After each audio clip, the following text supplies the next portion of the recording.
السلام علیکم برادران اسلام، بھائی بزرگوں، دوستوں، میرے حاضرین ساتھیوں، آج میں آپ لوگوں کو حضرت عمر رضی اللہ تعالیٰ عنہ کے وسعت طلب کرنے پر تنبیہ اور حضور صلی اللہ علیہ وسلم کے گزر کی حالت میں وہ چیز بیان کر رہا ہوں، اور آپ لوگ میرا پورا ویڈیو ضرور سنیں اور سبسکرائب اور لائک کرنے کا کام کیجئے۔ اب میں مدعے پہ آتا ہوں۔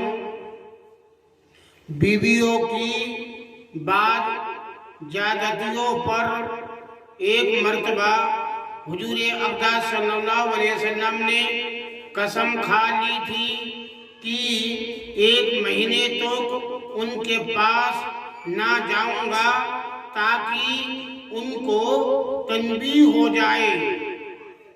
ہو اور علیحدہ اوپر ایک حجرے میں قیام فرمایا تھا۔ لوگوں میں یہ شہرت ہو گئی کہ حضور صلی اللہ علیہ وسلم نے سب کو طلاق دے دی۔ حضرت عمر رضی اللہ تعالیٰ عنہ اس وقت اپنے گھر تھے۔ جب یہ خبر سنی تو دوڑتے ہوئے آئے۔ مسجد میں دیکھا کہ لوگ متفرق الگ الگ طور پر بیٹھے ہوئے ہیں۔ حضور صلی اللہ علیہ وسلم کے رنج اور غصے کی وجہ سے رو رہے ہیں۔ بیویاں بھی سب اپنے اپنے گھروں میں رو رہی ہے۔